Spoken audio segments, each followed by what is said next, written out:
the last Friday of the month. It's up to you. We could do like April. All right, so we're back, and if you're still here with us, like, thank you. But here's the thing: we're dealing with some stuff over here. You know what it's been like, and I brought someone in, and we think it might be just internet reasons behind the culprit is internet stuff. So we're gonna see what's really happening here, and we're gonna check. There we go. My man. You know what? Wait a sec. You guys, let's just do this real quick. Look at least I got.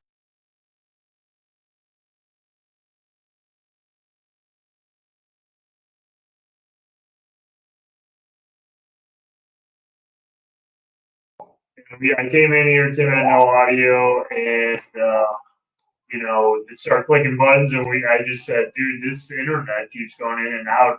I think there's too many people in here, too many people on the Wi-Fi. Let's try something else.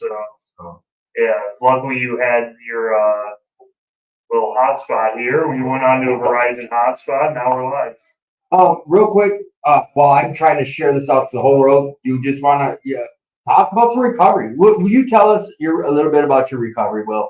While I'm in audience out there, first thing is always, like, if you're struggling, please reach out. Welcome to the Attitude for Gratitude podcast. You're worth this life of recovery. You are worthy. If no one told you tonight, let me tell you, you are loved. Will, let's hear a little bit about yourself, if you don't mind. Yeah, I don't know if I'm going to get into all that, but no, just a little synopsis. I come to this place every couple days in the morning at 6:30. Been sober for a couple of years. My deal was that I was smoking a bunch of weed and I wanted to stop. So I had quit drinking 7 years ago. Actually, when the Super Bowl was in Minneapolis, was my last drink, and I got back into some weed, and it wasn't really working for me. So I came to the closest AA meeting that was near my house, and I met some people that were going to this SOS warning meeting, and now I'm doing that. So I kind of run with the morning crew here. And you guys, this is the first time I've been in the evening, so I was never seen a parking lot like that. I think there's a parole officer out there, not sure. Not normally. Matter of fact, she's going to come on the show. I hope she does hop in. She might be hopping in here, but we're going to get a parole officer in here. But no, it's not typical, just so the audience knows. But yeah, go ahead. How did we end up meeting? What happened? I see Tim. I see you 6:30 in the morning every few days. Once a week. I don't know. You're there a couple of times a week. I'll see you. Haven't really spoken to you personally all that much. But I just ran into this podcast studio last week, and I was like, this is cool. I'm trying to learn about podcasting and see all these mics and computers. Pretty interested in what's going on here. So I really appreciate you having me on. So instantly, I'm like, hey, no, matter of fact, he showed some interest, and then he leaves, and I don't know if you heard when I yelled your name. You were out there. And then I'm like, gosh, shit, he didn't hear me, because in my mind, I'm like, well, maybe he knows about technical stuff. And then after, I think you were going to leave, and you and someone else came back. He's like, hey, what's going on? I'm like, then of course I put my hooks in him. Like, hey, do you know about this technical stuff? Because I'm going to build you a little. And he's like, I'll be your producer. You did say that, right? I 100% said that. Yeah. You give me the title, I'll take it. There you go. So now I have a producer on the show. His name is Will. And we're gonna bring you guys some recovery talk every Friday moving forward. And we will troubleshoot it and figure out how to make sure you guys can hear a good message, hear our audience, hear whatever you guys want to ask questions. You know what it is. It's an interactive show. I haven't done a real legit open today, but I just was trying to get this because of what's going on, and we're 20 minutes in. I usually like to get this thing shared out to the whole public, and I just needed to do that. Will's? Yeah. He's the producer. He's the show's producer. We had no audio when we started tonight. So he got the show going tonight. That's our producer right here. Nice. Committed on air and everything. Now we're on. We're live. It was it. Yeah. All right. So Will, I appreciate you. If you don't want to go far, please don't. If you want to hang out, whatever. If you know how to find the show, here's how you find it. You can go, if you're listening on, if you're friends with We'll Work for Recovery Facebook page, you can link up live through that. Otherwise, I have 5 other avenues. My personal Facebook page, There's Carolyn's Facebook page, and then we have 3 different YouTube streams, 1 through 2218's Alano page, my personal page, and We'll Work for Recovery's YouTube page. And I think we're going to get this figured out a little better with some ideas from Will on how to get this out to the masses better than what I've been doing. I was told once, Tim, you're just a talent. Focus on that. And this is what we're left with. Audio issues every week. So, Will, I'm grateful for you. Thank you, brother. Yeah. No problem. You want to grab Carolyn? Because Paul, Carolyn, and Chucky are, and you know what? If you want to grab a chair and hang out and hear whatever you want to do, however you feel comfy. So we could. Yeah, people just hang out. Yeah. Could I could turn that TV on and go back through the TV again so they could watch out there. So, I'll turn it up. all right, you got to stand on the chair and then Yeah, that's plugged in. you got to stand on a chair, push the button in, and go to HDMI 2. Are you on Yeah, call me right now. a little bit? Yeah, whatever. Me and Carolyn, get Chucky trays. It's up to you guys. Real quick, you guys, I want you and Carolyn on for sure. Okay. And Marty, he's going to hang out and he'll come on. He's yet to come on. Okay. Welcome back, everybody. Thank you, everyone, for your patience. And Chuck will tell you in a minute. I was like, Chuck, you're going to see a grown man cry tonight. If you get chilly, let me know. I'll turn that heater on.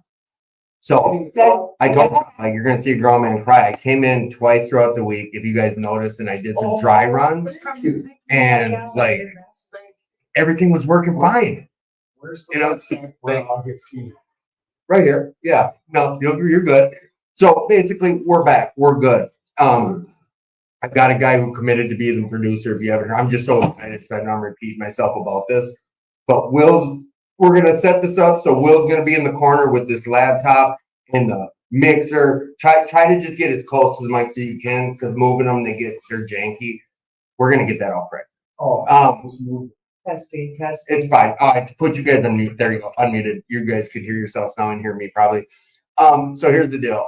We got Paul, Carolyn, and Chuck on tonight. We're going to talk about the vision of We'll Work for Recovery. Oh, that fan. We want to turn that off. That's why you guys hear the switch on the left. You know, the exhaust fan I set up in here. You know what? Let's get the show started. You guys, remember, it's interactive. You guys have any questions for the guests tonight, please just put them in the comments. If you guys want to hear the direction go another way, whatever. Put your questions out there.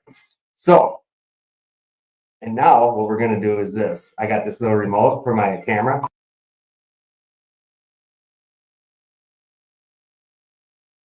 How y'all doing? You're both on camera now. Nice. Hello. Welcome back to the show. Thank you, Tim. Congratulations. Yeah. 7 years today. Yeah. That's the one. It's a golden. It's a golden birthday. That's awesome. God. Someone told me once that this guy's passed away now. He's the first one I heard. He came down here a lot too. He's like, 3 things you got to do, Tim, and it'll work is trust God, clean house, and help others. Yeah. And I go to a men's meeting on a Thursday night over at an Alano club, and they call they call these little terms. There's a couple guys who write them in, but they're Greg S. Skankster. He writes them in there, and he calls them Mannyisms. And he'll have these little quotes that So it was Manny that I'm talking about, but they all have these little quotes. Whatever the case, I'm babbling. But thank you guys. Right on. It's a gift for me to be able to do what I get to do today, and I couldn't have dreamed for the problems I have today. I couldn't even imagine having them, and I welcome them all. Like, I couldn't have dreamed for this. Like, enough about me. We'll Work for Recovery. What's this place? Talk to us about it.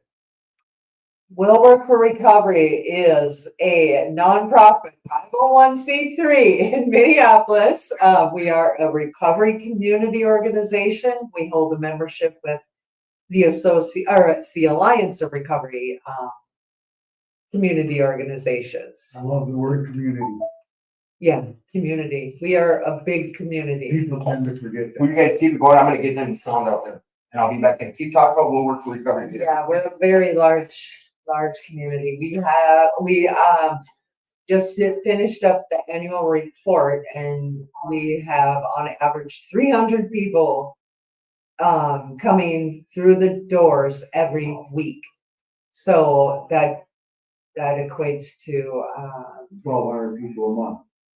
yeah, 1,200 people a month. So approximately 12,000 people a year are in and out of the door as well. So what we do, we offer peer recovery services in the form of peer-to-peer, peers working with peers.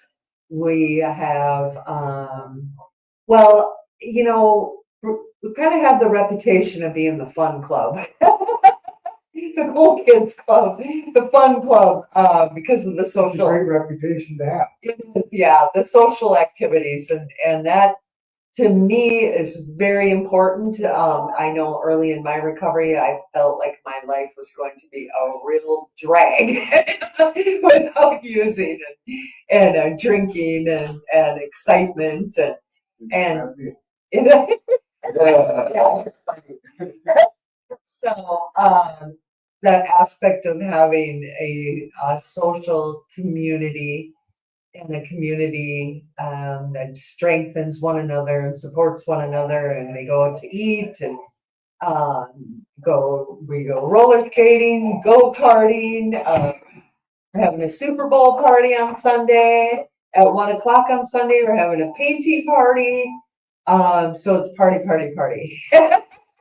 But back to the basics, we've implemented programming, life skills, communication. Oh gosh, it talks about your beliefs.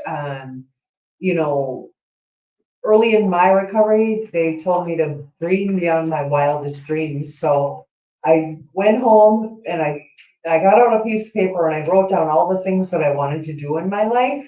And they were all material things. Own a home, own a business, all of these things. And all of those things came true. And then life happens and things happen, and I wanted to start a smoothie stand on the beach in Florida. You still did. I still do. That's my dream. That's my next challenge. She makes great smoothies, by the way. Every Excuse me. So we'll work for recovery. My inspiration for wanting to start and develop something that people could feel heard, build their life, have something different was I had volunteered at the women's prison for 22 years. My sponsor at the time in 1998 was doing a book club with the ladies out there, and my meeting said, well, it's a good idea that you would go in there with Shelley. And I was like, no way, I don't want to go. So I went and I continued to go. And after I had accomplished all of those goals and dreams that I had, I thought to myself, I should start a nonprofit helping women get out of prison. But I decided I didn't want to do anything on my own because owning a business on your own is a lot of sacrifice, time, energy, and commitment. And yeah, so then crazy enough, a couple months, yeah. Yeah. She said crazy, and then Paul gets Robin. Crazy enough, I was able to go to a ride for a friend of mine that I went to treatment with that passed away. A ride. What do you mean ride? Motorcycle Okay, ride. right. Yeah, a memorial ride. Oh, And I wasn't able to attend it previously because I had the business and I couldn't take that much time off having fun. So and that's where I met Paul. And yeah. He asked me if I wanted to go for a ride the next day, and literally we talked about this place. That was back in 2015. when you say talk about this place, I'm sorry I stepped out, and I'm not sure you brought it up, but did you bring the vision for Will Work for Recovery? That's what you mean? Talk about this place? Well, I'll tell you, she did mention the word vision. I'll tell you what, I just want to share that you know, I also had a vision, but it was not mine.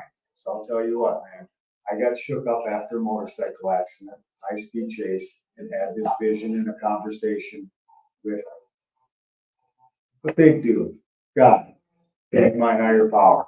And I'll tell you, before then, I was not a believer. I was not, you know, I was just not the person that I am today. And there's just no denying how this all unfolded and happened when I met Carolyn. It was like, this is perfect. It's too long of a story to get into, but I would share it with anybody when they show up. This is a picture that was in this vision. It's almost scary. It's almost different because it's not your experience. But when I was in the hospital, I saw this picture and had this vision of how this place all kind of unfolded. You had this picture, this vision of this, what, like a painting in your mind? There's a Or? picture in the center that's, you know, front and you know, 16 years ago in my vision. And so when we talked about this, we said, okay, let's do this and da da da. And I said, I'll do the filings. I like fighting the IRS. Because I don't like to share. Listen, the only thing I run around here is my mom. You know, she is the meat and potatoes behind this place. Like I said, I had this vision.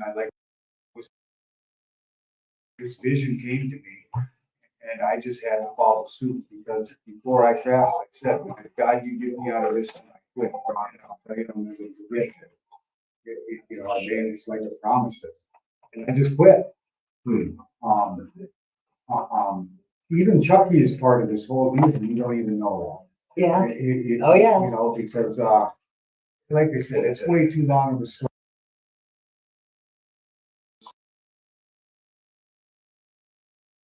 The community, that's exactly what my dream was about, a community of people in recovery. And what we do here, why we do it, and how we do it.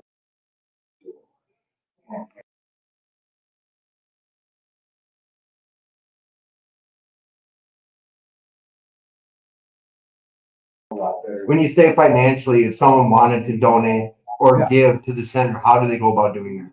Just go to- And how else do you like this? I mean, what is the website? Okay, we've done fundraisers, we do this, we do that. But again, man, I don't even stress about it anymore because God willing, we have made our lease payment for 8 years. By the seat of our pants. I wanted to quit 100 times. Yeah. It's Because it was quite the ride. it looked Quite the very- thing. Just watching these people get this stuff, you know. This is, you know, Will Work for Recovery is not, let's say, I don't want you to take this out. It's not home material. It's a great place to get started, man, and get uncomfortable, man. And then you get comfortable. Then you get out there and you find yourself a little lady, you find yourself at the club, you find yourself a little song. Smart Recovery, I Well don't Variety, care what it is. Recovery Church. But Yeah. you come down here and we will make you uncomfortable doing some crazy stuff. I mean, we just got done singing the ABC and then closed the meeting with the, you know, the Lord's Prayer. You know what? On that, I want to interrupt real quick and share about this because thank you, Samantha and Nick.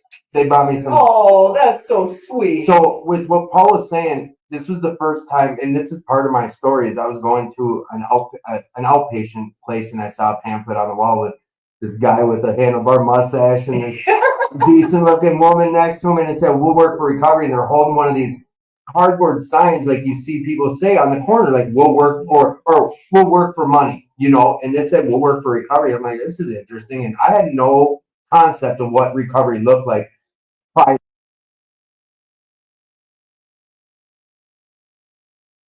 And it was over on the other side 7 years ago. And at this point, I'd been to about 6 months of meetings, you know, in the basement of churches, AA meetings. And I walk in here and you see my background.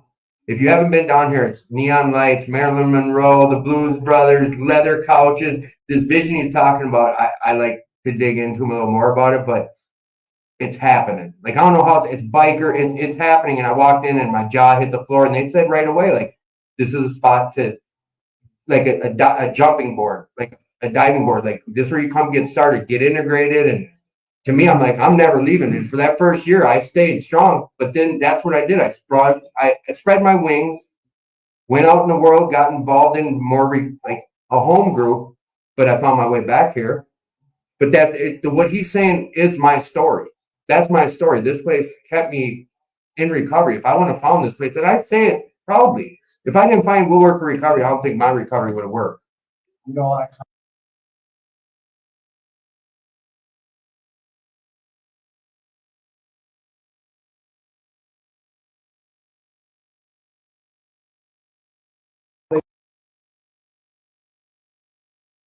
how they get it. I just know that they're getting it. And they're getting out there and they're spreading their wings.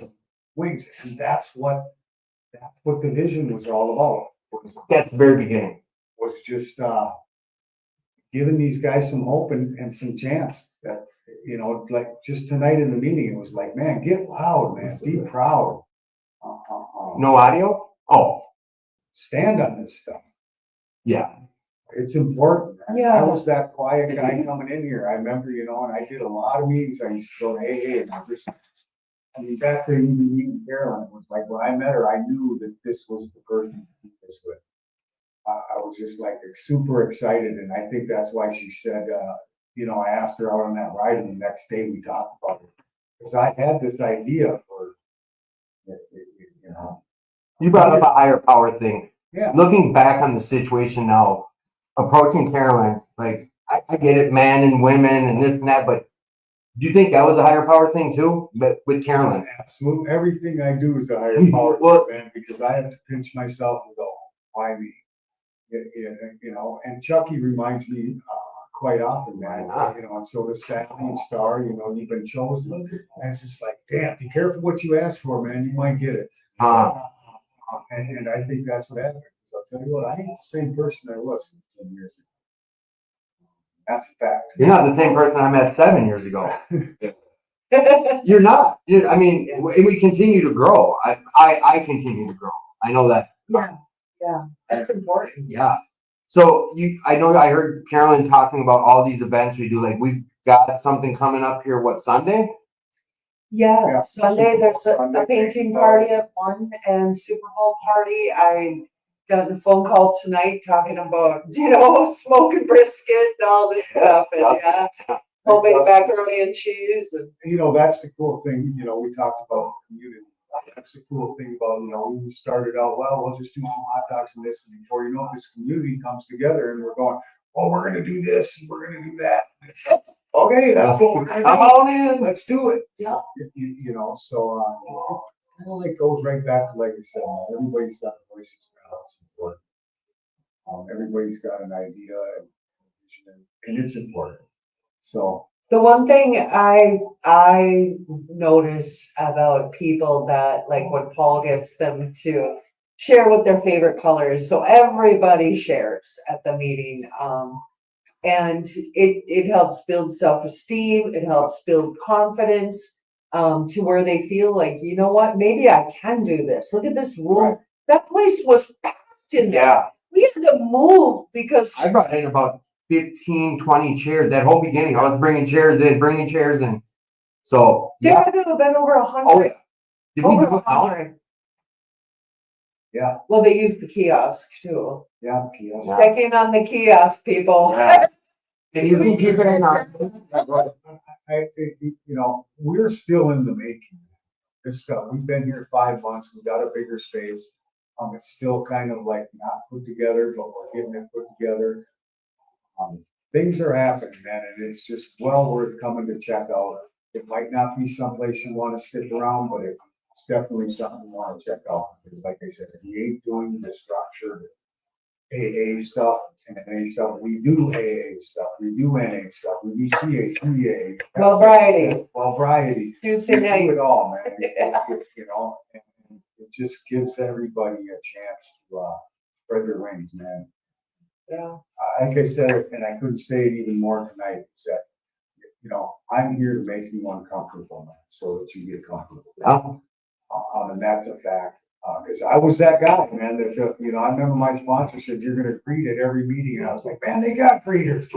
Yeah, says, you're gonna take the garbage out at every meeting, man, dude's taking the garbage out. Right? Yeah, and then I just started doing that thing grudgingly, I started doing that, and, even from, like I say, about picking up your cigarette butts and stuff like that. When you start doing that stuff, man, that's recovery, man. You start feeling good about stuff, and that I can do this, like Carolyn said.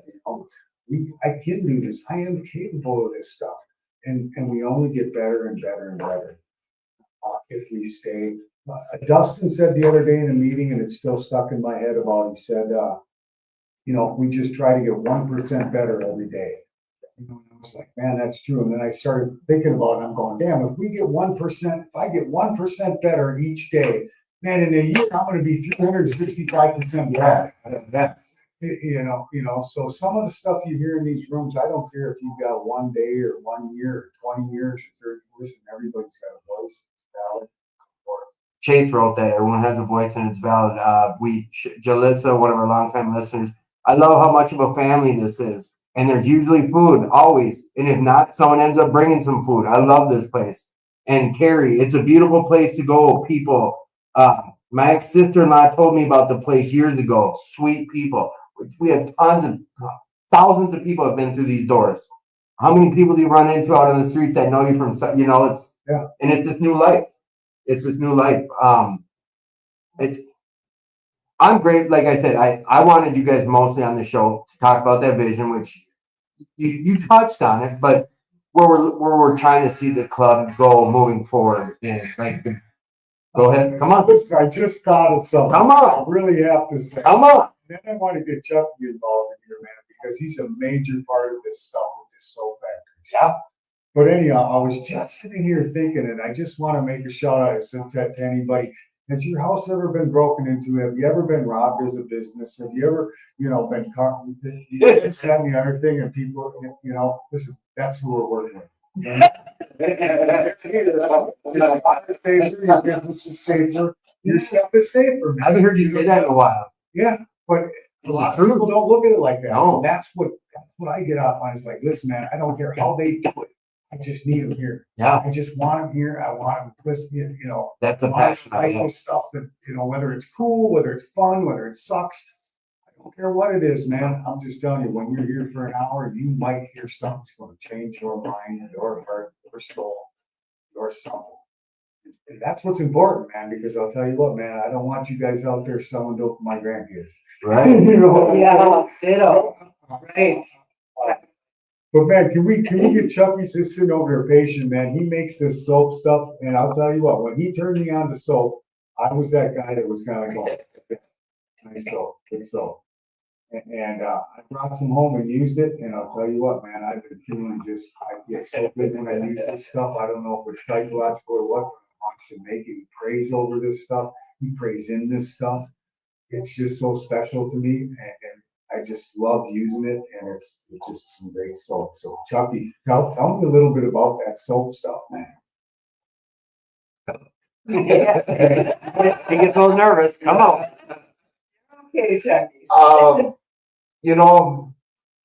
don't even know where to begin, but I just buried somebody today that I love. Oh, I'm so sorry. Oh, no, it's all good. It's all good.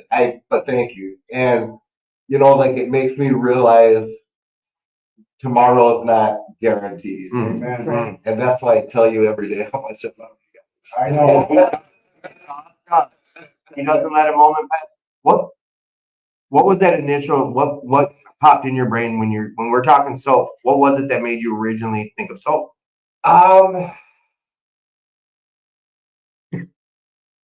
That's a good question. Do you remember? I don't. I mean, not right offhand. It's like I told God, I said that I was at a low point in my life.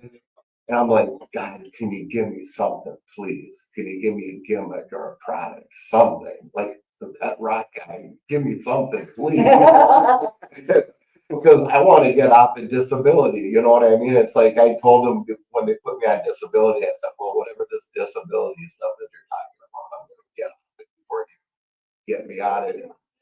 Sadly, I've been on it for a long time, but my goal has always been to reinvent myself, and to pay it forward, and to get off of disability someday. And it's my hope that I get a knock on my door someday, and like, Mr. Cohen, we're gonna have to recalibrate your disability here, and we're gonna have to, Because of the soap taking off so much. because of the soap taking off so much. Yeah, that would be like, and the reason why I brought up about the burying my loved one today is tomorrow's not guaranteed, and who knows, there might be somebody out there listening right now that might be like, hey, I could make that happen, or we could make that happen. And I'm gonna dream big. I'm gonna dream really, really big. Even if it's just like fake it until you make it. But it's my hope someday is that we can go into the prisons and give people something to look forward to upon their release. Yeah. And that they'll have a job and a place to live waiting for them when they get out. So when they get out, they'll know that they're gonna get picked up in a nice car and drive them to the soap factory, introduce them to their new home, their new job. Their Same new with life. people in recovery too, And right? people in recovery. And it's like, I would like to have like an 80-hour master soap making class for people, because a lot of the people have 80 hours of community service, and if they're serious about wanting to do some on the job training, that's what it would be. It would be, not only would they be doing community service, but they'd also be doing on the job training. Giving them a skill set. Yeah, and with the hope that when they're done with their community service, that they'll want to continue to be soap makers and live in a nice place and have a job. Yeah. And really, that's what I.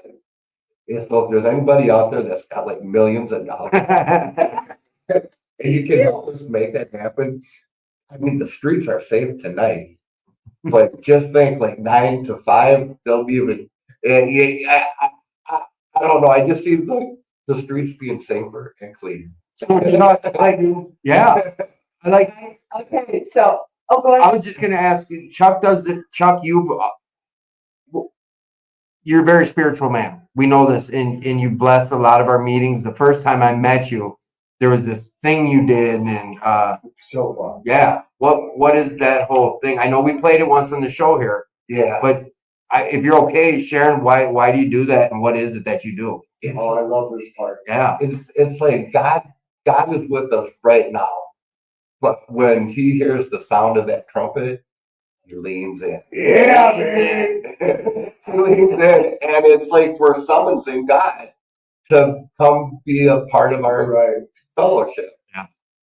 And it's a call to assembly. It's a call to worship. I'd like to get a bunch of bikes on here someday. You know, we can do a big old blessing and do some kind of a big. Speaking We'll of need bikes, to. we are planning a big ride Wisconsin? just this year. We don't have a date yet. We're working on some stuff, planning a big No. ride. You mean for us or? The Wisconsin one, For Wisconsin. Yeah, the date is June 28th. Oh, it is June 20th. June 28th. We got everything going. Well, I just thought it was still in the mix, just like you said, the only thing I want to. So June 28th, what is that about?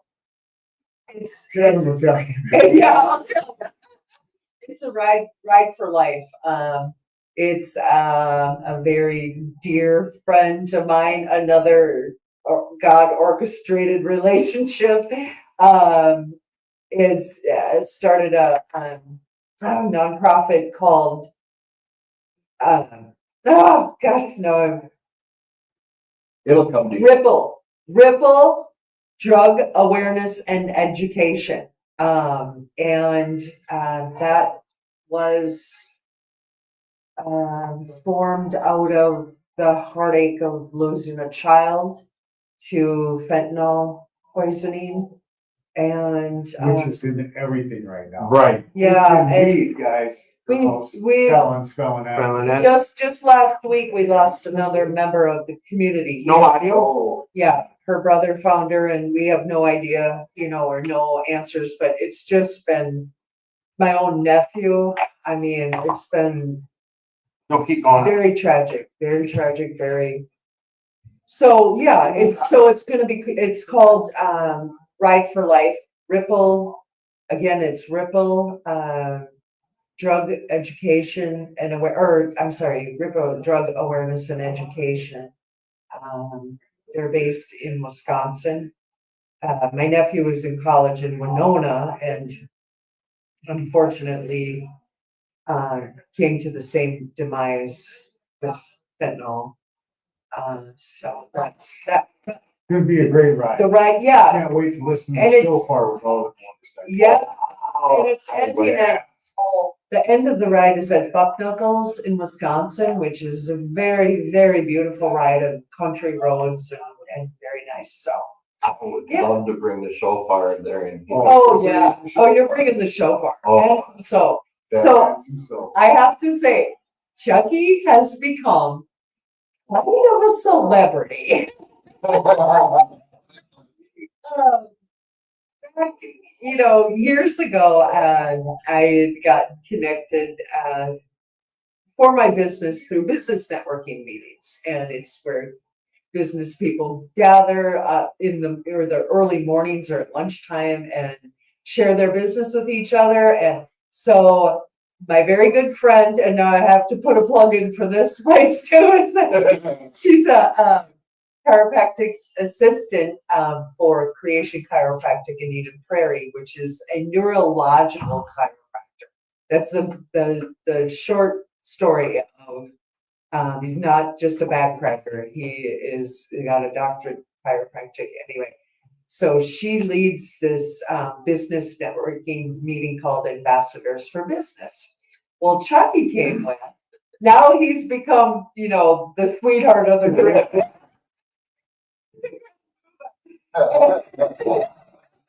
He is the sweetheart of the group, and everyone just loves him. Oh. And so that's another way to Thank you.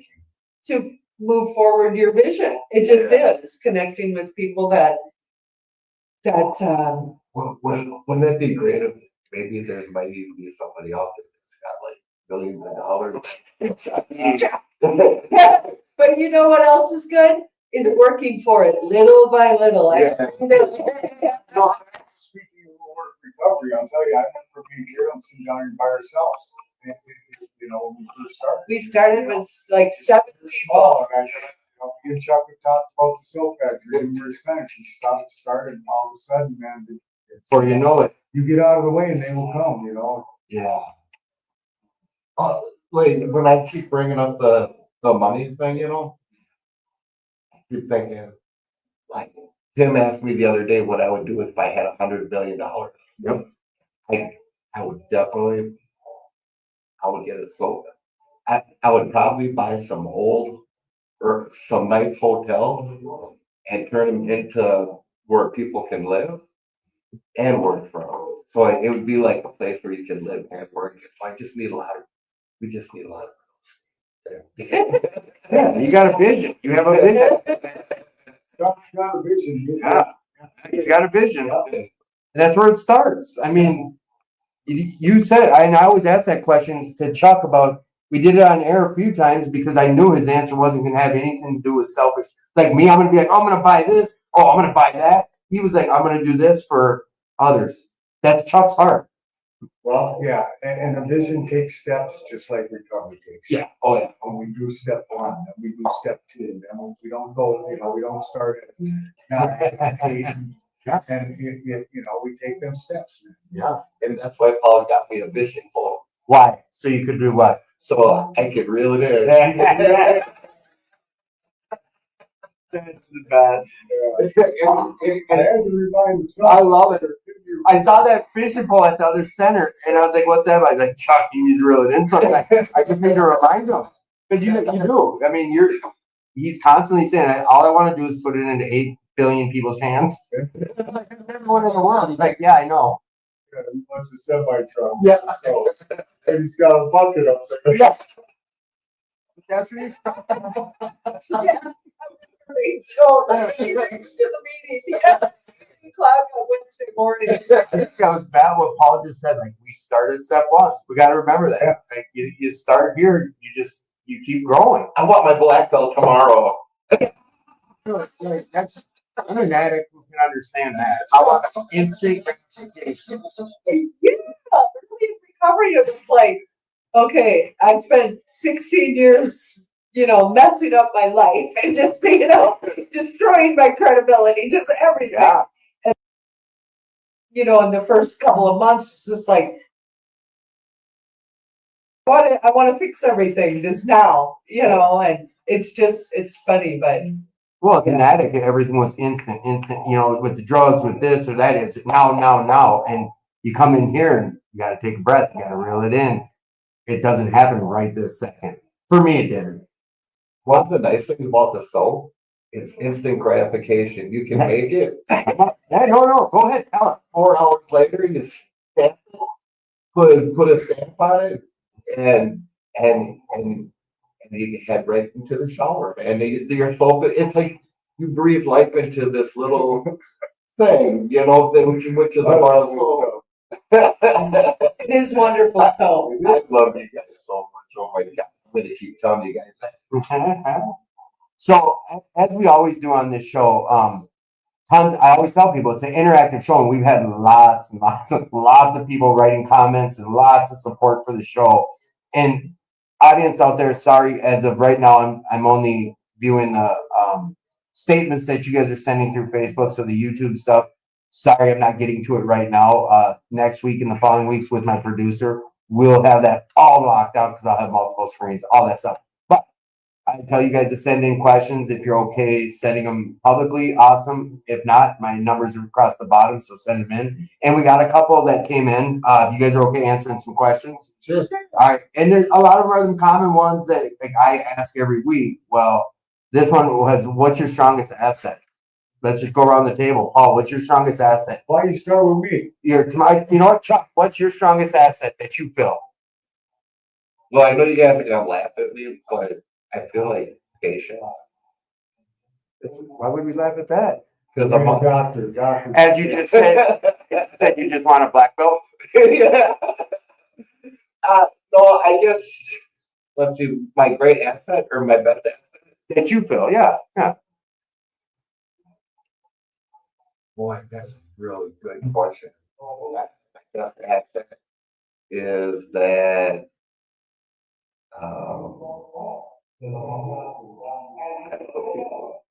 Yeah, and I can contest to that. Chuck, I think of Chuck and I smile. Like he's the happiest man I know. That's a good answer. Go ahead. Carolyn, what is your strongest asset, you feel?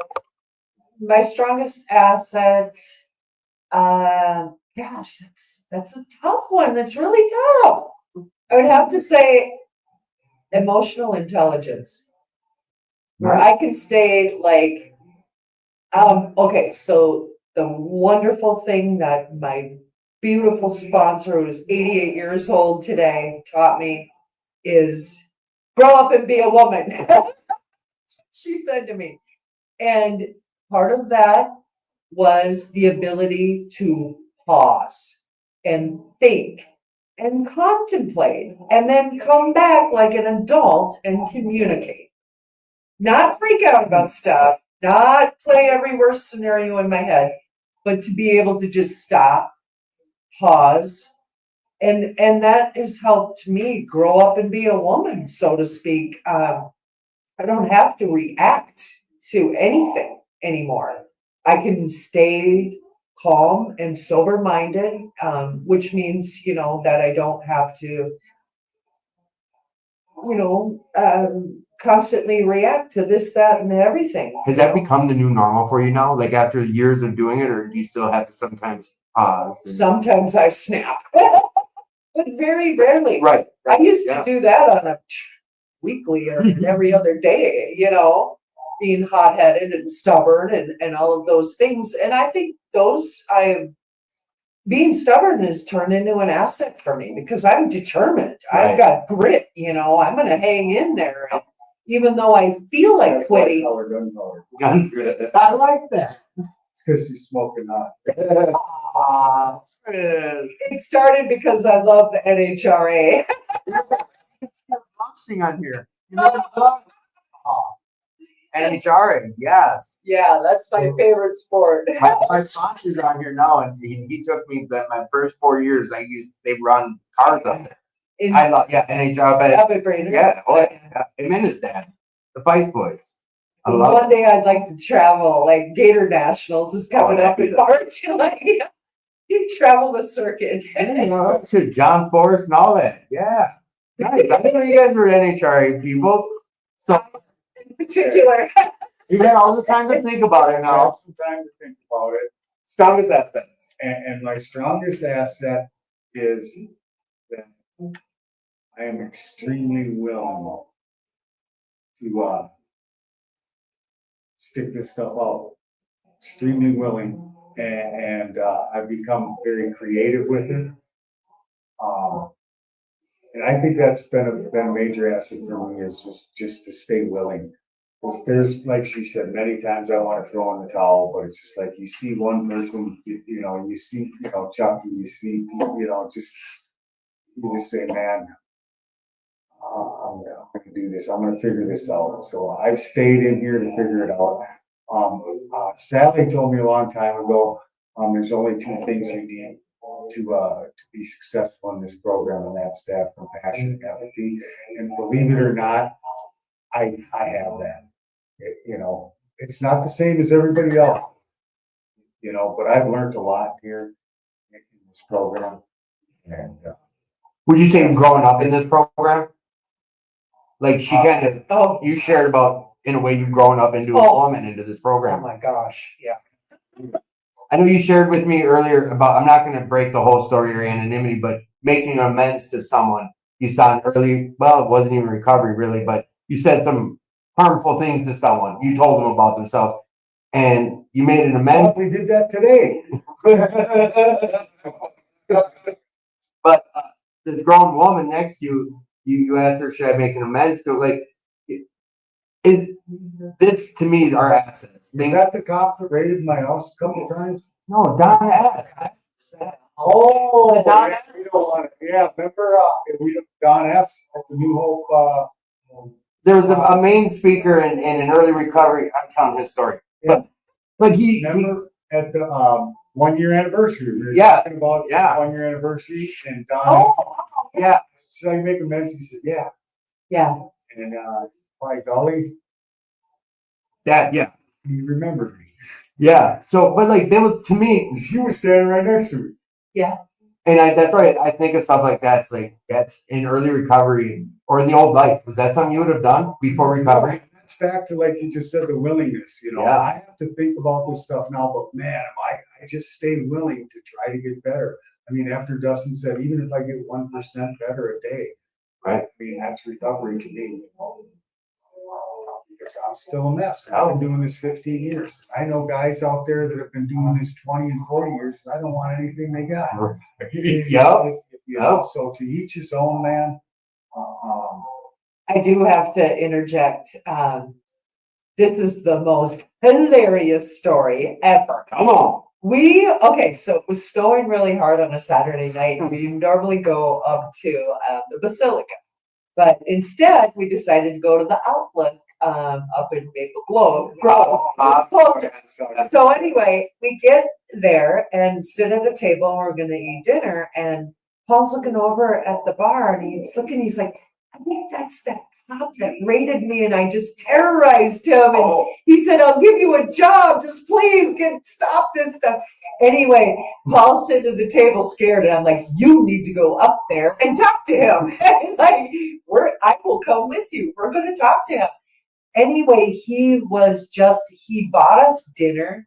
He almost cried. I said, let's get a picture of you with your hands around Paul's neck for all time's sake. Rich Buckle, his wife was just crying and hugging and kissing me, and like, you made him feel so good. The officer that had been arresting Paul, and then like boom, someone right next to them donated like $350 to the organization. We're just like, oh my gosh, what a night! But this Gifts. police officer was so full of gratitude to see Paul doing well and start, part of Will Work for Recovery. Just the whole night it was just unbelievable. It was so, talk about a God thing, for him to be able to laugh when he was probably just so frustrated with you. I was a menace to society, man, back in the day. Yeah. And people wouldn't say they wouldn't just say you need treatment. They say, dude, you need to be, Ah, Yeah. So, Yeah. But that's why I just stayed willing. So, that's all I got where I am today is just by staying yeah. willing to get. I mean, it says in the book, we're willing to go to any lengths. I think that's pretty important. How willing are you to go? I'm willing to go to any lengths. so I always get this question from people is, I don't think you guys said how, the amount of time that you have, and I'm starting with you because you had all that time to think about this. Tell us how many years you've been, clean and sober, and then tell me what's the hardest hurdles that you had to overcome and how'd you do it? All right. Well, I'm 15 years old. Yep. Wait, let's stop because I love this. They say we stop growing emotionally when we start picking up. Finish. I was born on 10/10/09. There you go. So he's 15 years old. 15 years old. I kind of like that. Funny you brought that up because just the other night at the meeting, Wednesday night, we went around the room and said, I said, we went around the room and said, everybody has to tell us how old you are. I said, your sobriety date. So people were going, I'm 4 months old. I'm 6 months old. I'm 40 years old. You're just starting to swear. Yeah. Oh my gosh, that is funny. We had a good time. And that's something I want to share about this place. We'll Work for Recovery is and there's somewhere behind me. It says that we all have a voice and our voice is valid. And the person that instilled that in me was Paul. You're the first one I heard say it, but it wasn't just words you said. Because that same night we had a meeting at the very first center, the first side of the other spot. And he's like, we're going to go around and everyone's going to tell us your favorite, I think it was band that first time, or it was something. And we all went around. It was the first time I spoke up in a meeting. I was like, I want to be close, like ELO. I don't even know one of their songs or something. But then the next one was like, everyone just go around, everyone say bacon. And it was stuff like that. And it got me involved. It got me okay with not feeling okay. It got me okay being uncomfortable. It was this place and people like the two you see on camera that did that for me. And thank you guys. Like I said, that's the reason I get the time I have today is where it started. And that's here. Yes. No, I don't come up with this stuff, man. The big guy does, man. He just delivers it to you. This is what you're going to do today. We sing row, row, row your boat. Remember when we did Silent Night? Yes. Oh, that was great. Yeah. I love that. Bunch of felons singing Silent That was Exactly. wonderful. Yeah. Bunch of felons and felonettes. and felonettes singing Silent Night. And it did. It sounded good. It was beautiful. Oh, it was. Yeah, I love that. Fell in love. So Paul, what was your hardest hurdle to overcome, and how did you do it? Acceptance, probably acceptance. How did that come about? By memorizing the acceptance prayer, I remember Ian Hausman told me, he said, my caseworker told me he memorized the acceptance prayer in a week or okay. And so I memorized it and I love it. I've accepted, it is. You can find no serenity until you accept this person, place, thing, or situation for exactly where it's supposed to be. That covers a lot of ground. Person, place, thing, or situation. Just found acceptance, and I'm just glad I'm not, Page 417. I have issues too, and then the final line is I need to concentrate not so much on what needs to take place in the world is what needs to take place in me and my attitude. I just, you know, it's true. I have to look at my attitude, my part in just about everything, Yeah. you know, instead of theirs, because it's like, I'm just glad I'm not you that, you know. It's better to understand than to be understood. And I was that guy, man. I need to be understood. I remember when I'm my son special. told me, when Dustin told me that, that day we were at the Peter Hillman concert. You just ain't got no common sense. And he says, Dad, everybody's got common sense. It's just not like yours. And I was like, ding, ding, ding, ding, ding. You Yeah, know, so that's the kind of stuff that, you know, I internalize, man. It's just some of those little one-liners. I just went, Dustin, this is my son telling his dad this. But you know what? You're right. You know, everybody does have common sense. It's just not like mine. Side note, bringing up your son is a story you always share about with the vehicle. Could you real quick tell us about that and, Yeah, and he knowing his keys at my house and wanted me to bring his car home, and I says, Dust, I ain't got a license. a little preceding this is used to high speed car chases, Oh, stolen yeah. cars. Shit, I used to steal Dustin's car. His own You kid. know, you know, for him to ask me to bring his car was like, he's lucky you can bring it home. You know, but I would tell him that I can't drive. I don't have a driver's license. I'll tell you what, I got my license when I was 16, and this is not a lie. I got this when I was 16, lost it by the time I was 17, and I didn't get it back until I was 50. You know, I drove with a license my whole life. You know, from being this, that, and the other, put them in other people, this, that, da, da, da, you know the gig. You Yep. know? And when I got into recovery and out of Eden House, I got to give Eden House a shout out, man. That place saved my life. Yep. They cracked my head to the right part for real. Yeah. They made me look at things that I didn't want to look at, you know, and that was my behavior, my thinking, and stuff like that. My principles, values, morals, boundaries, didn't have any of them, you know. But I forgot where it's going with that. I just had having you tell about your kid asking you to drive it home and you were like, no. And you think that's when your kid knew, wow, Dad's serious. Right, and I think that's kind of when things change. I would love to have Dustin on here with me. He Me can too. definitely tell more about me than, I mean, I can't really remember because I was a very absent father. You know? I talked to him about coming on. He said, yeah, he's like, as long as we bring up golf. I was like, okay. He was I awesome. think I talked to him because I would be willing to come on Oh, here father, and son? my head on air, you know, because again, it's like, it's not who I was, it's who I am today. You know? I wasn't a very healthy person. But that's the one thing too that you really made me feel proud about was I'd have my family come up here on my clean days. When I collect clean time, I know my 5 years, and Paul he made it a really big deal about how important it was that, hey, we get our family back. So when we start doing this and showing up, and I think it's just as important to have your boy on here. And You know, I remember Powerful. days, and again, guys, like I'm saying, the people that are coming around here don't have a lot of family. They have family, but they don't want no part of it. Yeah, we You burnt know, them they- bridges. Part of it, we burnt them bridges, and you know, that's the big thing, man. They didn't want me in their neighborhood. You know, when I would get out, they would be calling, we don't want them anywhere around. So, and now they're a big part of my life. It's heavy, and it's nice to see that stuff happening to other people. That's the end game, man.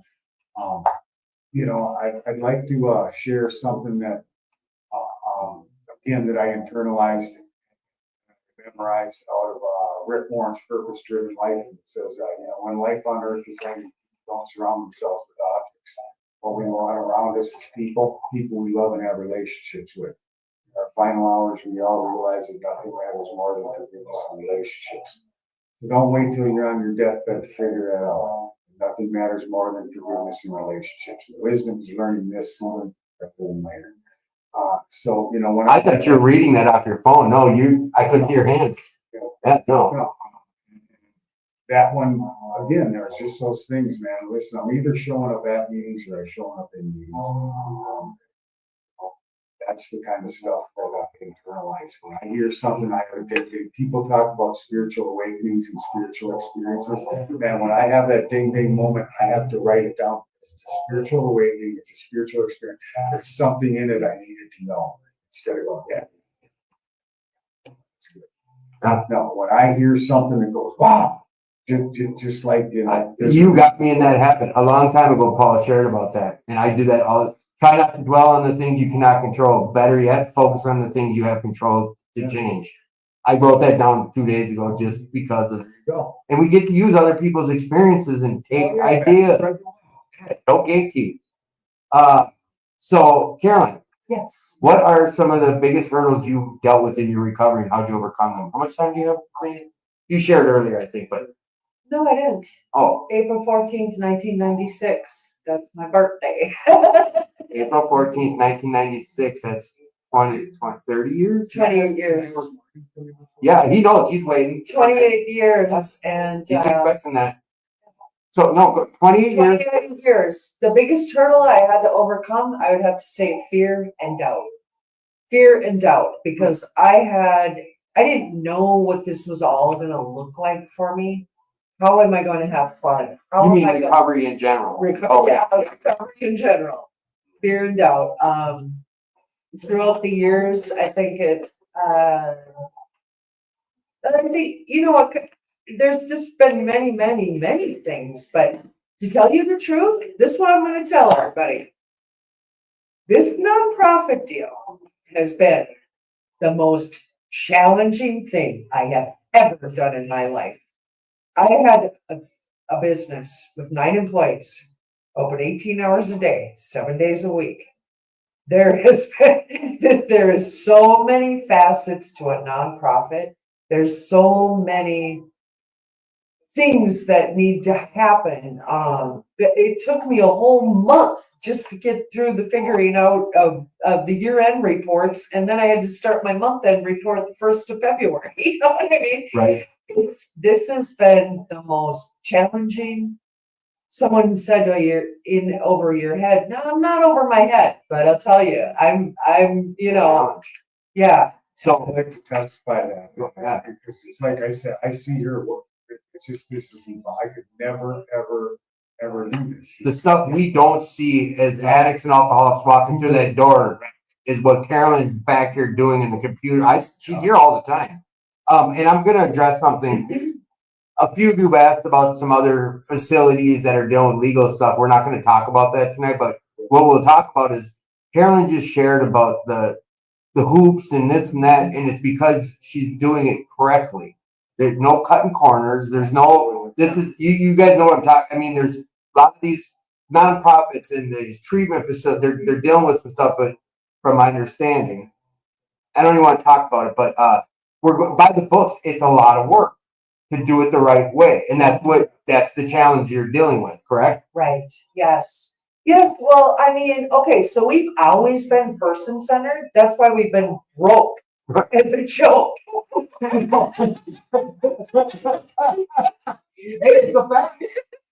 We've always been Yeah. person-centered, so Meaning, what does that mean, person-centered? person-centered means that we're focused on the people, and not the money or the figures or Right, whatever, right. but we've always been person-centered, that, you know, there's the passion to see people better themselves and know that if I can do it and he can do it and you can do it, anybody can do it. Right. You know, some of the most, I'd have to say, brilliant people I have met in that Shakopee Women's Prison. The most capable, the most talented. And I'm not saying they're not here, because they are here too. Right. Because this Oh, you'd be You know? surprised. The talents and the gifts and the abilities, the abilities. entrepreneurial That's what I'm thinking, saying. everything. It's just the most talented people.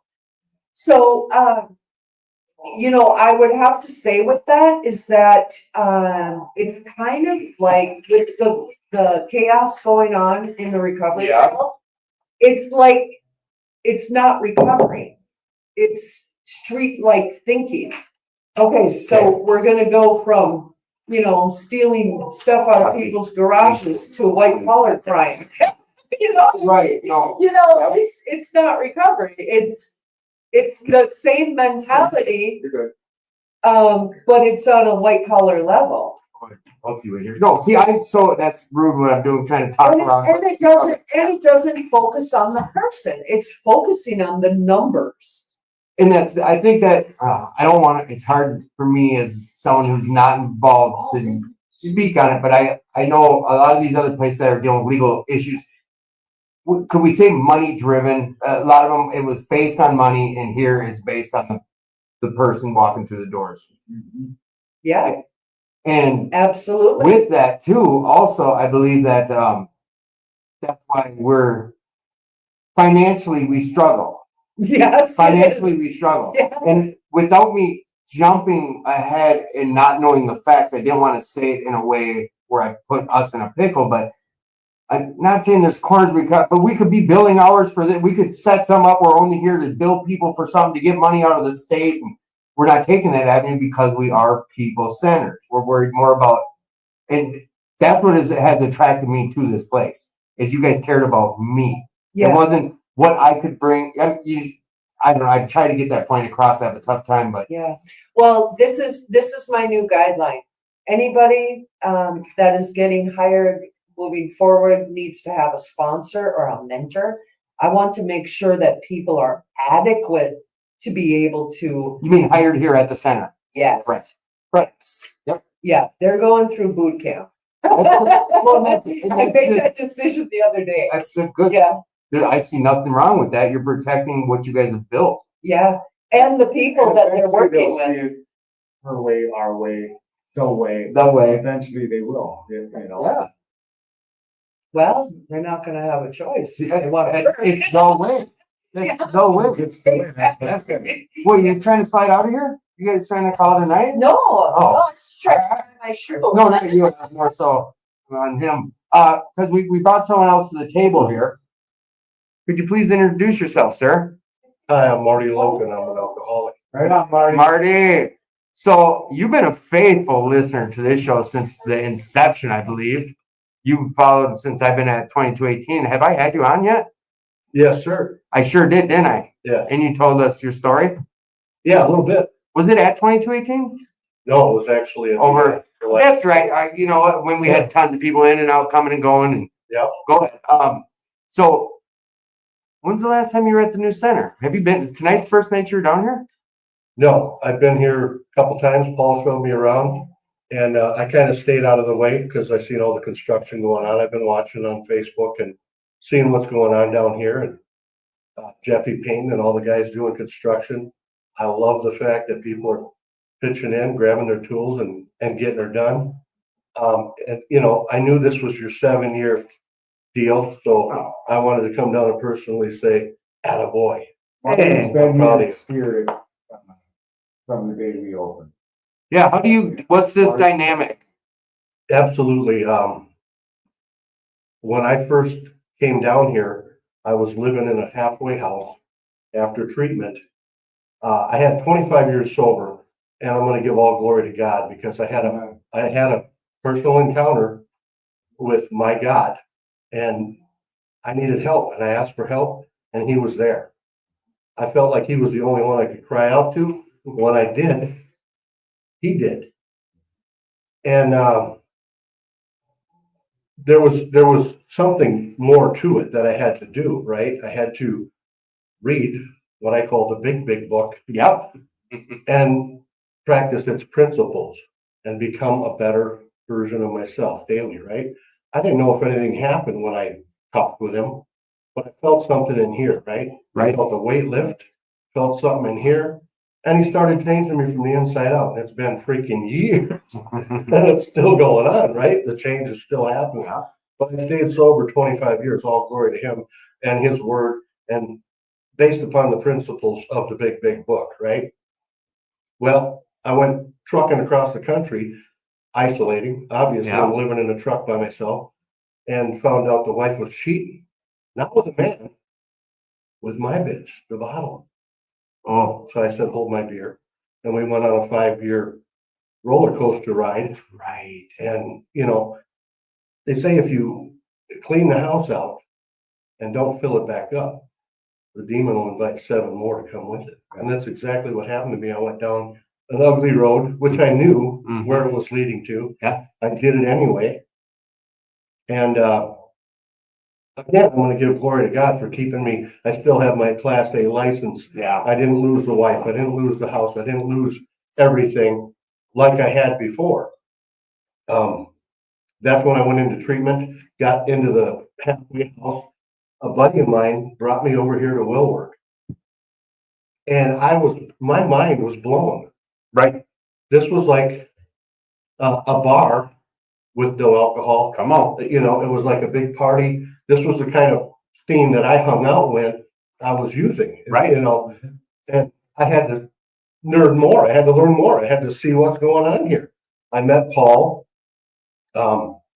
He didn't know it, but he became my temporary sponsor. I liked everything he had to say. And coming here for meetings was, you know, one of the better meetings because, Right. you know, I've been to a lot of other AA places Yep. and they're sterile and I like calm structured. Or sterile. You can call them however you want. yeah, it was too sterile for me. When I got to this place, I said, this is the shit. I shared before you came in, I shared the same. I only experienced blonde walls, beige, and just a table, which it served a purpose once I was all in. It did. But this place is the reason I stuck with it. I can say that for me personally. This is the reason walking in these doors and saying, you can do recovery like this? Serious? Absolutely. You know, just FYI, back to the structured and sterile. Will's here is, just so you know, this is the first time he's been down to the night meeting, and you heard my announcement tonight. I said there's a very structured AA meeting down here Monday through Friday at 6:30 a.m. Right? I actually wasn't here for the meeting, so I missed that. Oh, But okay. Well, I that's make that announcement Yeah, every yeah. night. You know, there's a very structured AA meeting down here, 6:30 a.m. Monday through Friday, Sundays at 7 a.m. So you didn't see the unstructured stuff then. No, but I did notice all the cars in the parking lot when I pulled up. It's loaded. There's a lot of people here. There's kids playing ping pong. You know, it's like a family affair.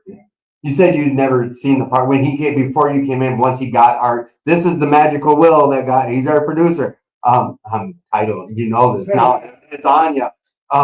But he said it. He's like, I'd never seen cars here like this. He's gonna get some of the morning guys down here to the unstructured stuff. Oh, he's gonna be part of the scheduling of shows as well. You'll see your new duties here soon.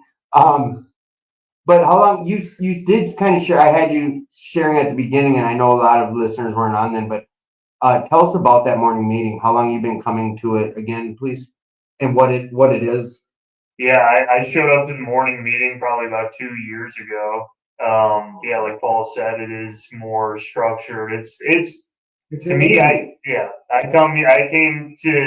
was pointed to go there from another A meeting, and I came for an A meeting, and I keep coming for that purpose, and that's all that I know about it. It is in a funky place, right? Yeah. There's a lot of things on the wall that I'm looking at.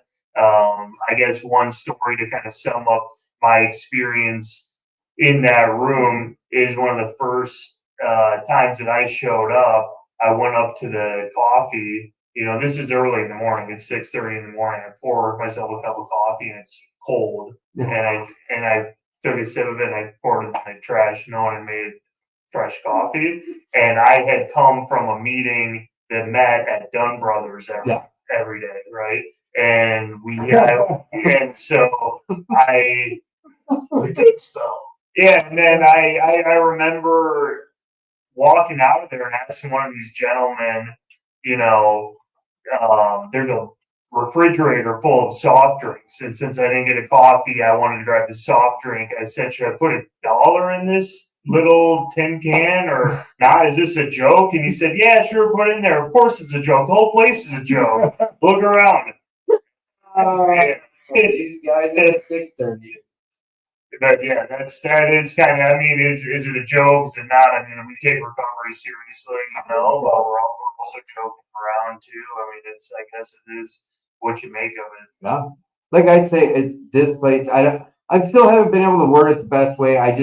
Because of course I wanted to flip my brain inside out, but it was because of this place I realized I could have fun. Carolyn touched on it. She said she had this fear of getting into recovery. Like, what am I going to do? Like, it's gonna be boring. Is there anything that we're gonna be able to do? I came to this place, I looked around, I was like, what? This can be fun? It can be jokey? I've been hollered at, someone called me jovial. And I had to look it up before I knew if I was gonna be pissed off or not, because I didn't know what jovial meant. A guy on the job site, he's like, Tim, you gotta, you're kind of too jovial. Well, I'm joking around. I'm on high energy. I'm always full of laugh. And to come from some of those structured meetings to come here, it blew my mind back. And it's the reason I'm still here today, because of a place like this. I remember when Jeff G came in and he tells his first time here, he says, man, these guys can't be sober. Right. Right. These people can't be sober. Right. And like you said, it's what you make of it. A lot of this is, but it gave me my new lease on life, finding this place. So, and Marty, like, I know you were in the midst, you went on a 5-year run and you were in a halfway house and that's how you found this place, or what? Where were you at there? Yeah, a buddy of mine, Matt, brought me down here, and I thought this was the greatest thing since sliced bread as far as recovery. I liked everything I saw and heard, and so I'm almost 3 years sober. After the fact, I have sound effects. it's a long wait from the second year to the third year. Anyway, that's beside the point. You tasted double-digit years in your. Were you as involved? 25. 25, yeah. Were you as involved in recovery during those 25 years as you are today? No, see, that's the thing. It was all a relationship with God. I don't like to call it religion. That's the difference now today, is what you're saying. Yeah. Yeah. Yeah. When I found recovery here, AA, I go to the New Hope Alano. You're not on camera. We get into the big book. We do a Thursday night men's meeting. It's a big book meeting. Mm-hmm. And I realized that the principles in the big book line up directly with the big book. And When you say in the big book, you mean the Bible, correct? yeah, Okay. basic instructions before leaving Earth. Yeah. Yep. Okay. It's changed my life. Well, I don't know if you can say his name, but it's the You can say, bro, this is your show. You've listened enough. You can say whatever you want. Jesus. Yeah. Jesus. God. He came and he did for me and you. It's unbelievable to some, but I had a personal experience with it and it changed my life. Yeah. Now here, recently, the job I have now is delivering human organs. Yeah. Come on. Right? So I'm helping save lives in a little small way, even when I'm not doing it in recovery. Right. I still want to sponsor people and help the next guy who's struggling. Figuring it out. Okay. But being able to do that for a job, it just blows my mind. I deliver hearts and kidneys Right. and pancreases. Can I just ask you, have you ever Say it loud. delivered to Oregon? Oh, that's the jokes. He's got jokes. No, it's possible. Organs. Oregons to Oregon. Oregon. I was trying to be funny. Yeah. Because we do deliver to the smaller airports on the jets, and they fly teams Yeah. with hearts to everywhere. You told me some miraculous stories over this past. Yeah. What I want to say too about Marty, and I didn't know you prior to coming to New Hope, and in this new life, like we do go to a men's meeting, and I advertise New Hope Alano. It's a 6:30 p.m. men's meeting, and if you're a man in recovery, I strongly suggest you go check out a same gender meeting. I got to be careful with the way we word things nowadays, but women, go find a women's meeting. Just give it a shot. My whole recovery changed when I found that men's meeting. Absolutely. Like I said, this place got me to want recovery, but they're real adamant. This isn't a home group material place. But when I walked into the rooms of New Hope Alano men's meeting, my whole recovery changed. I didn't have to worry about a booger on my nose, my zipper up, no women. So this whole facade of whatever, even if it was just mentally, it all went away. And I was with a bunch of guys that didn't shy away from saying Jesus. Like, you know what it is.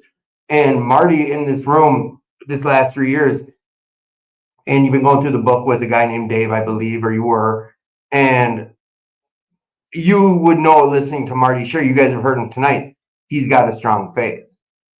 And I didn't realize that your recovery was would we say reliant on that faith? Is that a right way of saying it? Absolutely. So what is your strongest asset today? Oh, Jesus. How do you utilize, well, usually the other question is, do you have a higher power in your life today? And if so, how do you utilize it? Yeah, Jesus is my higher power, and I utilize him every day. I try to talk to him first before I go out and about and do the things I do every day on a daily. If I say a little prayer, talk to him a little bit before I go out and just jump into what Marty wants to do, I find things go a lot smoother in my day. I just want to say, Yeah. he talked to me about donating here at Willward, right? I'm trying not to let my left hand know what my right hand's doing. Okay. It's not about that. Yep. I'm talking about donations here at Willward. Mm-hmm. When my higher power told me to donate here, I did reluctantly. Okay. Okay. And the first thing I seen on Facebook when I started donating is Paul on his Harley riding through the mountains of Missouri or wherever he might be on his trip, having a blast. Right? Yeah. And I wanted to, my old self wanted to build a resentment immediately. Well, God talked to me again and says, are you going to give this month? Huh. And so I have been donating to Will Work for Recovery because it's a special place to me. I believe this place is God ordained. It is. I'm going to prophesy It is. now. Things are going to increase and get better and better. And I'm talking about the money coming in also. Heavenly Father, I thank you right now for Will Work for Recovery. I thank you for Tim and this broadcast.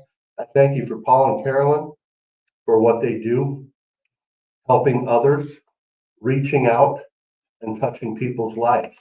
Father, I thank you for blessing this place in the mighty name of Jesus. Amen. Amen. Amen. Amen. And thank you. I like it, dude. I'm just learning how to use sound effects. So Marty, like, I love you, bro. Thank you. I love you. Nice job. Yeah, you threw me out there. Not threw me off, but Okay. I know a lot of like we got someone named Rob who's been on the show lots of times, and when he talks about like the tithing or donating, sometimes if the funds aren't there, you can always come down and donate your time down here too. We've got tons of tables that need a wipe, and we got carpets need a vacuum in, and there's always something to do. We got a soap factory that I know Chuck has helped some guys help with community service hours, and that's the other thing, correct, Paul?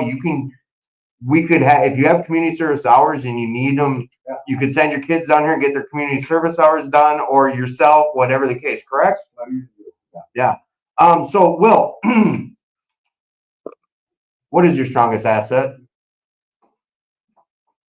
My strongest asset. What do you feel is your strongest asset today? I'd say risk taking. Yeah. Taking taking risks, jumping into things, quickly, making a calculated risk and jumping into it with 2 feet wholeheartedly, I guess, on the spot. It's like, yeah. Yes, sir. Will, get in here. The show's not running. I need you. It's 8:01 and I need a show now. Yeah. How did you showed up, Will? He said he was. I forgot to tell you. Like, yeah, you didn't hear it. He was walking by 6:30 in the morning. He's like, "Oh, this looks cool," and he looked interested, like he knew some of the stuff. And he walks away. I go, "Well," and he keeps. 10 minutes later, he comes in with his jacket, like he's gonna leave. I'm like, "Dude, do you know about this stuff?" He's like, "Yeah, I know all about it." I'm like, "Will you come back and be on this show?" He's like, "Yeah, I'll be there Friday night." Wow. Haven't heard. I didn't reach out to him, and then shit started. Not you want to talk higher power. Stuff's not working. I told Chucky you're going to see a grown man cry. I was so frustrated.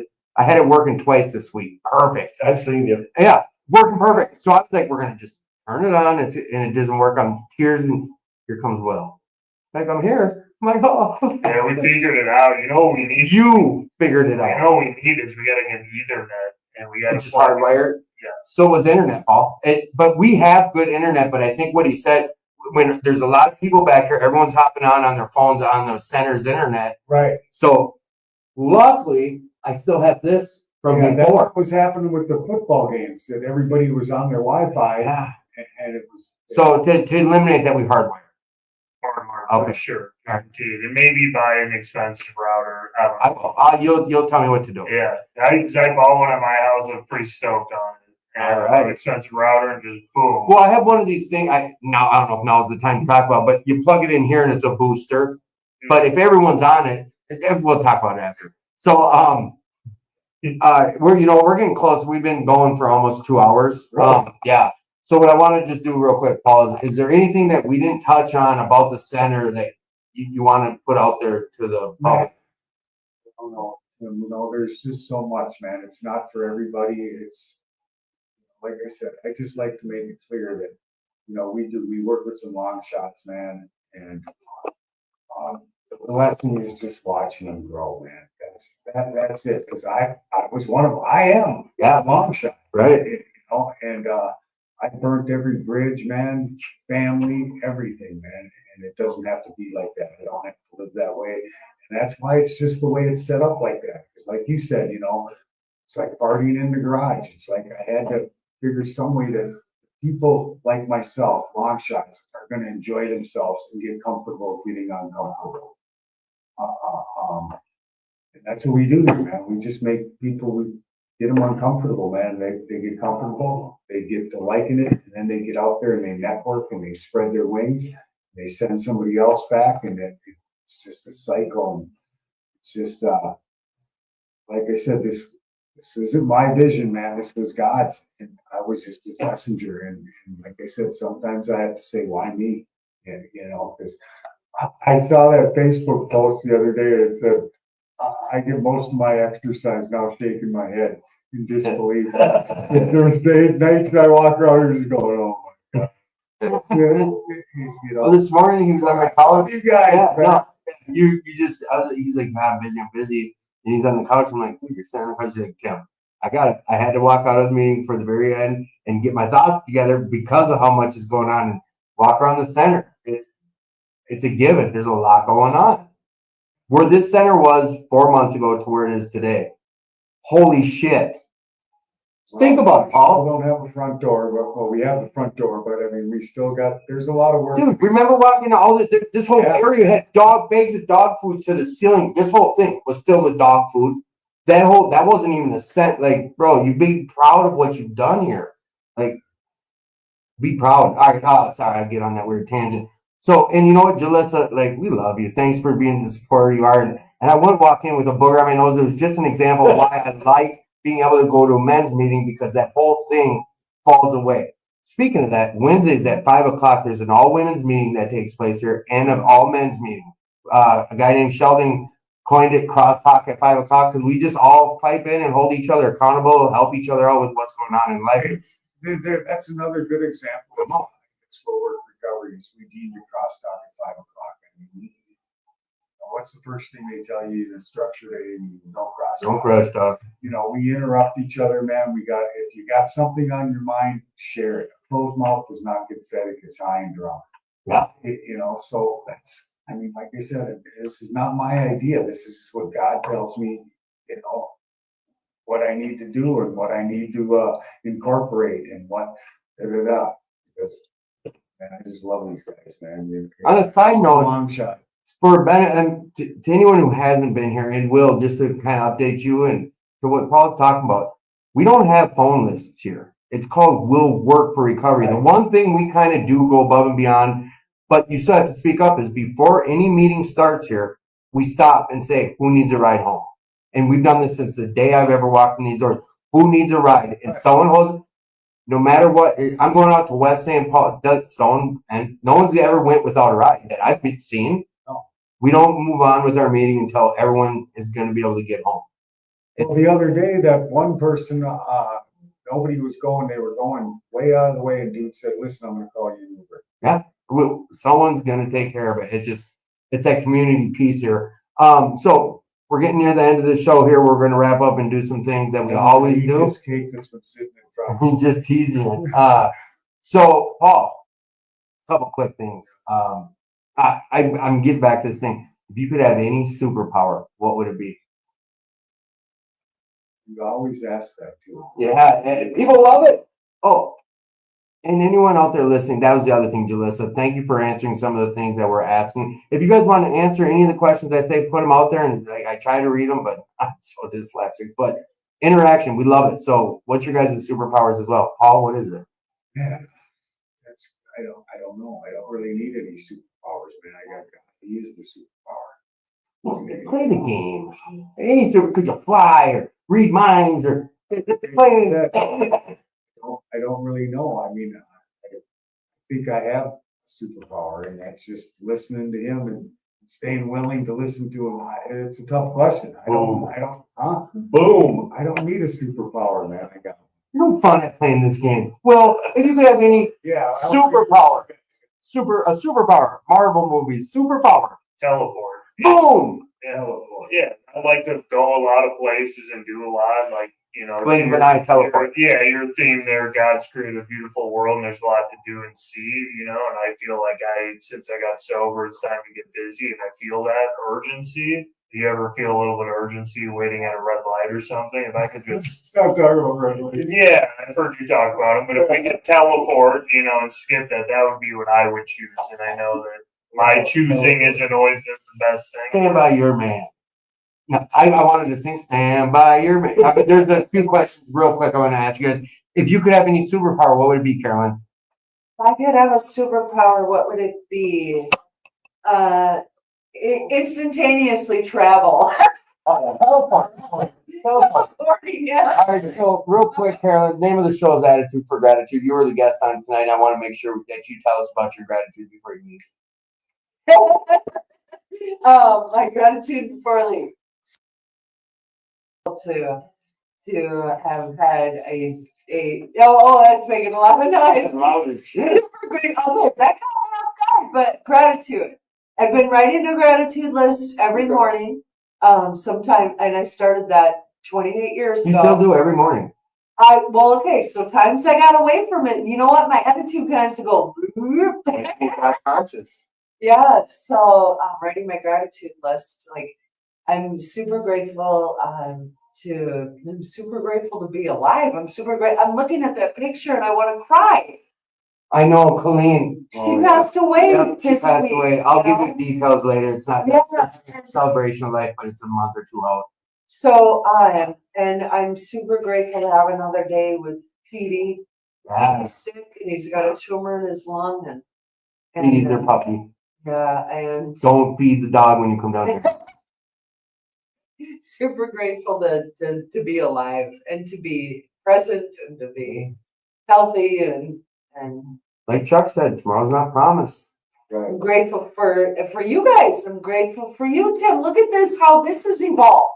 I know, right? Yeah, I'm Chucky. I'm grateful for you. You can tell me you love me every day for the rest of your life. Grateful for Marty. He's been a wonderful support. Like wow, really? I don't know who you are. I'm Wills. Nice to meet you. Will, Sorry about that. Will's Well, family. He's one guy. Yeah. He's an SOS guy and World War for Recovery's Attitude for Gratitude. Very nice to have you on. Yeah. Oh, he's a producer. I love it. I love him. I hope you don't dislike I him. mean, it's going on there. Yeah. That's what's up. So, Paul, what does your gratitude look like? I'm telling you what, man. My gratitude is I'm so grateful for Carolyn, man, because she takes care of this place, me, Petey. I just am. I'm not just saying that. boy. I'm just grateful for her, man. She's a good person, you know. It's your wife, man. It's your woman. I get it. Well, she's not just my woman. She's just Partner, teammate. I'm truly grateful for her, you know. That I don't know if I would survive without her. So she You'll be fine. she checks me. She's super smart, you know. But sometimes she is wrong. Yeah, right. Sometimes she is wrong. Yeah. But she's very smart. She's just I've just been blessed. Look at these two. My wife's got two rules. Rule number one, I'm never wrong. Rule number two, if I'm wrong, she will number. Yeah. It's beautiful. Well, you know what, guys? Like, I'm grateful for the two of you. Serious. I've told no different than Chucky. I tell you guys all the time. Thank you. I slowed up on sending those goofy messages about how much I'm grateful for you guys, but I mean it. You know that. You know that. Oh, look at me. We feel the same way, Tim. You know that, right? I'm grateful for you, man. Yeah. Thank you. Yeah. Thank you. Yeah, so I have to say, we're just two average people that are crazy enough to follow our dreams and take the risk with both feet in. That's recovery, baby. And We get it's true. It is true. Anybody could do anything they put their mind to if they're willing to work hard and be honest. Right. Because you will be successful that way. I mean, I watch American Greed, those are people that appear to be successful, but because the honesty part wasn't there, it always goes back. There's nothing, you're Right. never going to get ahead. I just want to encourage people to donate who will work. No. This You is shared about important- you this do. is an important- This is an important thing. They do the best work down here. They're on the up and up. They're talking with the man upstairs. It's all about his business, right? It is. And if you've got a few extra bucks, just like you're throwing it in the basket, make it a thing to donate monthly because they're doing great work down here. And, I was telling the story how God told me to give and I was against it. That's the old me. No. The new me said give. And then the more I did, the better I felt about it. And he showed me that if I'm giving to man, I'm doing it wrong. Right? I get you. He says, give it to me, it's out of your hands. Just like we're to cast our cares on him and rely on him and trust him Mhm. in our recovery, right? Same thing with the money. I said, okay, I'm giving, that's what it is. And it's been nothing but a blessing. The more I give, the more I get. Right. Yeah. It's It's a weird concept, but it works. It may not be cash money, but you know what? Yeah. The blessings in life, family, friends, my job, things just seem to come much easier and a much bigger scale. And like I said before, this thing is gonna blow up.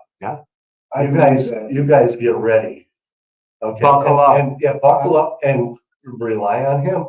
And we have. Yeah, They I do. know you have. We have, and that's. And it's showing. I believe what you just said, because we have relied on him, and like I said, we made it by the grace of God monthly, so. I love you guys. Yeah. Yeah, I love you too, Marty. It's true. Well, with that, Marty, if you could have any superpower, what would it be?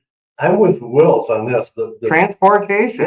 transportation thing, being a place that I've always wanted to go.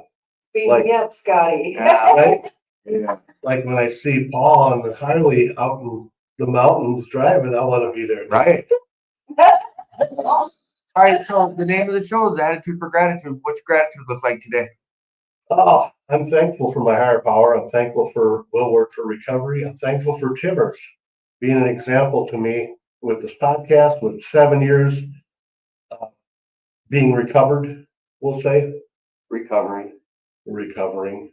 I'm one of those guys still recovering. Gotcha. Still I'm recovering. grateful for Chuck and the soap. Love it, buddy. Thank you. I love Chuck, dude. And I just met Wills, and I'm grateful for Wills. Thank you. I'm grateful for you too. Mark. Love your smile, love your attitude, Appreciate that. and appreciate your putting in. Yeah. Producer? Yeah. So with that, let's hear about your I know your superpower. What's your gratitude look like? My gratitude, something I've been grateful for recently is my health.